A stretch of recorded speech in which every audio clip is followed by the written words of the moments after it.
Thank you, God. Thank you for giving me this mission. I gotta drink some water. Excuse me. I gotta get off the next exit, 1B, to get on to 35. I gotta pass it. Well, no. I'll take it easy. Even though this car slowed me down, I'm not in a rush. There you go, to Des Moines. I gotta once I leave Milwaukee, I'm gonna head to Rock Valley, Iowa, to work. I'm scheduled to work there for 2 months, or less than 2 months.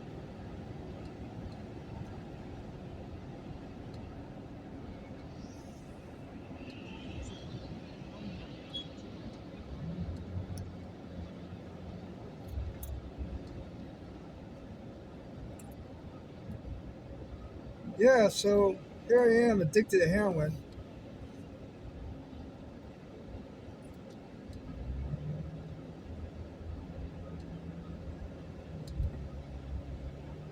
Again.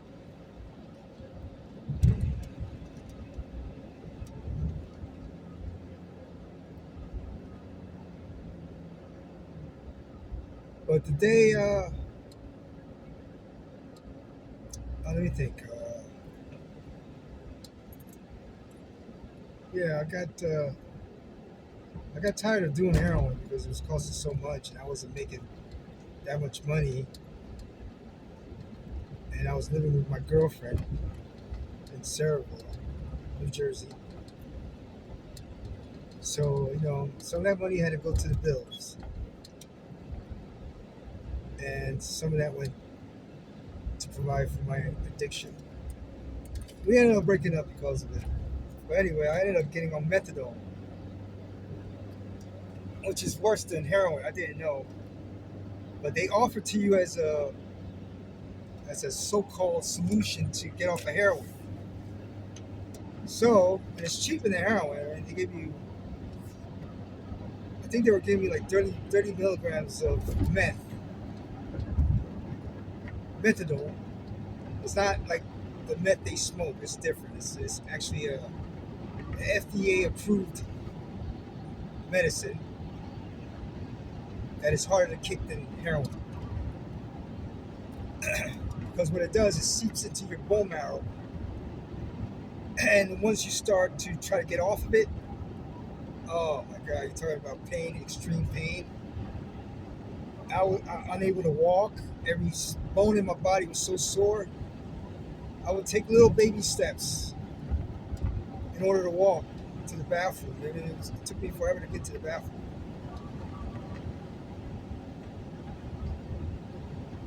So here I am. I did something. I can't remember what I did to get kicked off the program. I guess, well, yeah, I was doing heroin on top of it. So it really didn't get me off of heroin. I was doing heroin and methadone at the same time. Good solution, huh? Thank you. Thank you for that solution.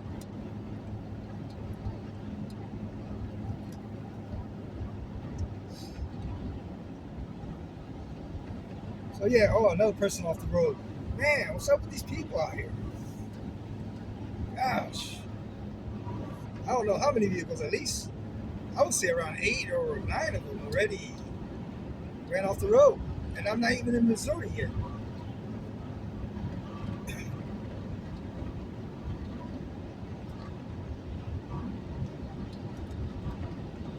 So yeah, so here I am, mother's house in Jersey, in my bedroom,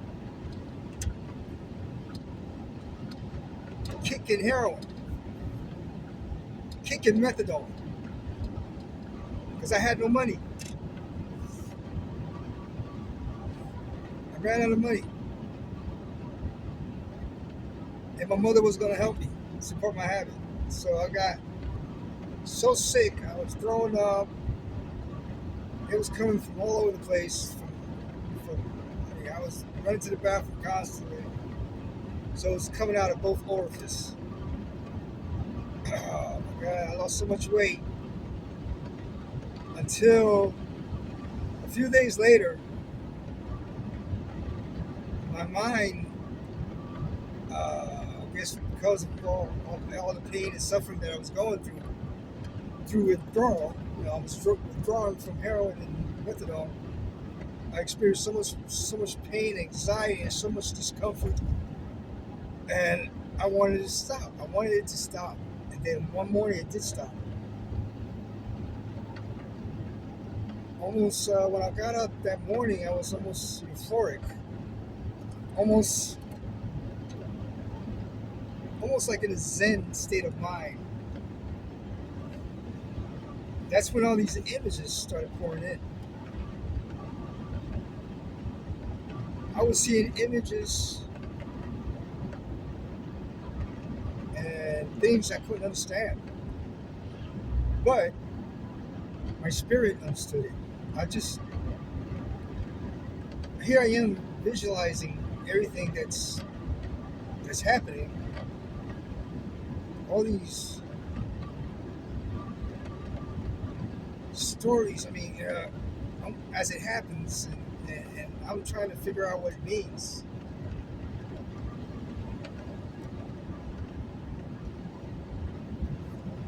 I mean, I remember one of them, but I'm not going to relay the dream because it made so much sense.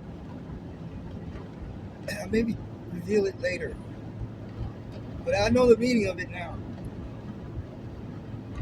and it's exactly what's happening now, and it's exactly what I'm doing now.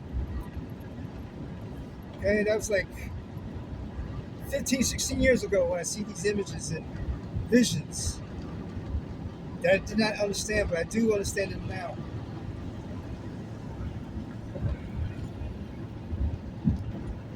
Yeah, my mother and my sister thought I was going crazy. I thought I was going crazy. But I was seeing visions and images that I couldn't understand, that I understand now. For the appointed time is now.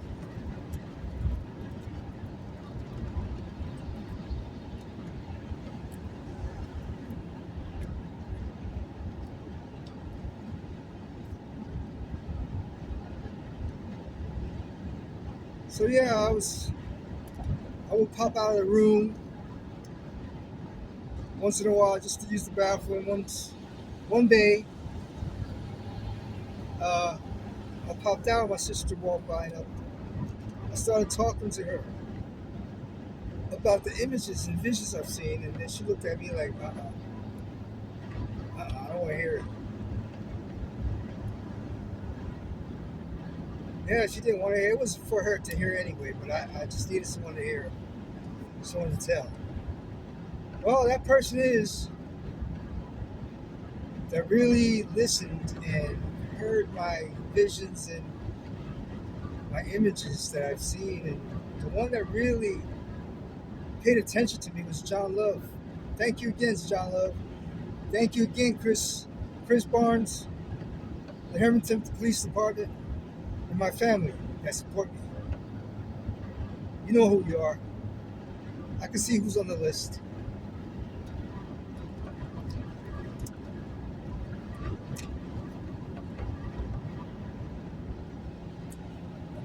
You get back what you give. So if you give me nothing, no support, no subscription, if I don't see you on that list, guess what? You get the same in return. You know who you are, family members. It's not just one.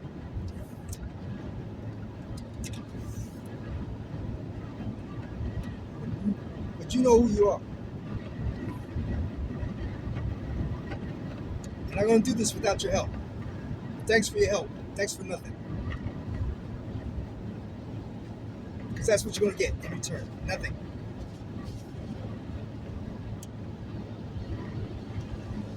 So yeah, methadone is no joke, man.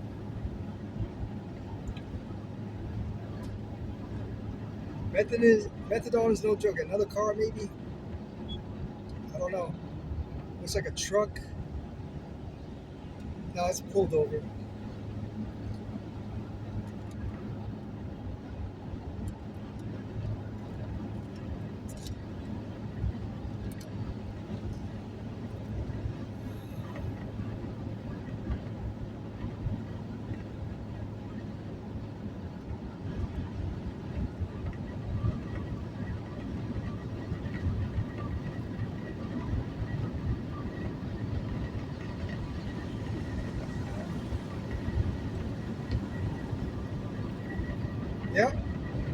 no joke, folks. Methadone is no joke. But through the suffering, I was able to receive visions and images, which are now transpiring here today. As you can see, everything transpiring in front of you if you pay attention. Look in front of you. Unplug the television. Well, you don't need the television to see these things, but unplug the things that are keeping you distracted from talking to your family members and your kids. You gotta unplug their video games so you can talk to your child.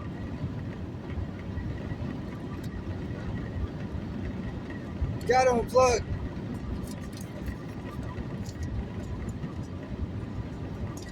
Turn the TV off once in a while.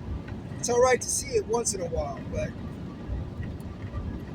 when it takes time away from your family, it's doing what it's supposed to do, destroying the family.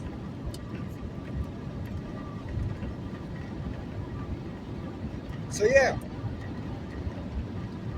the only way I was able to kick the habit at the age of 40 was to move back to Kansas, or to go back to Kansas. I actually moved to Kansas in 2009, 10 years after getting cleaned. Here I am back in Harrington. It's the only place I could do this. And I had support from my sister and mother in order to do it. I was able to find a job out there as an oral surgeon, dental assistant.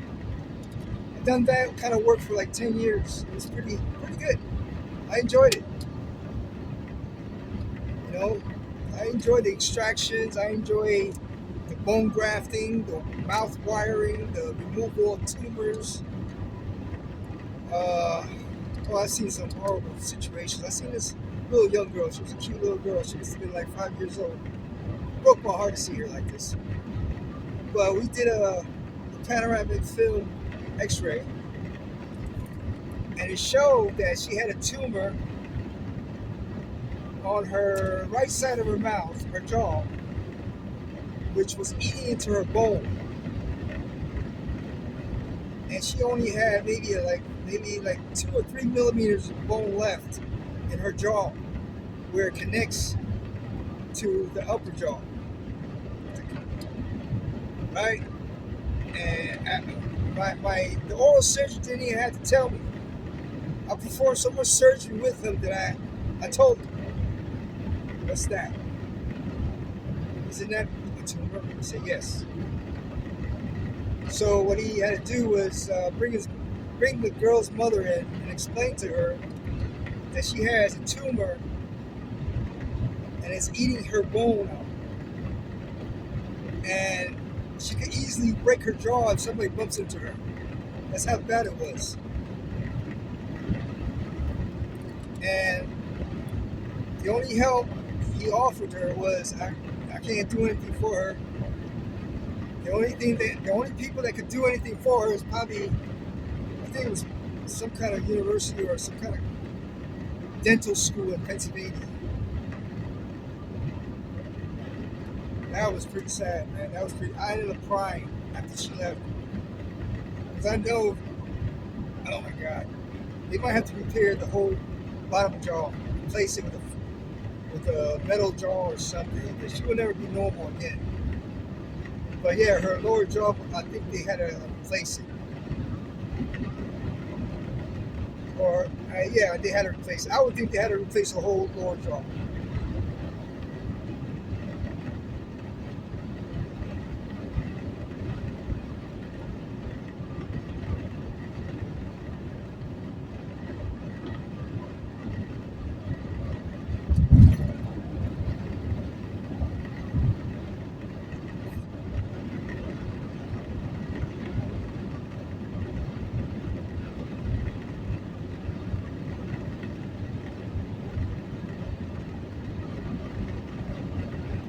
pray to that girl.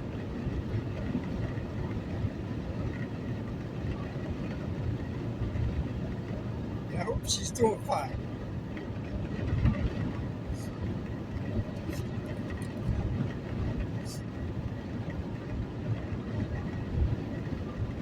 Because I know she would never be the same.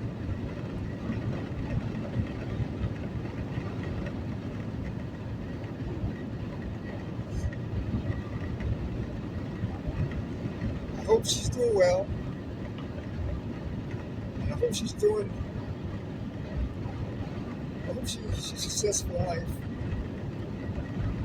But I know that day her life changed. Forever. And I hope she found God.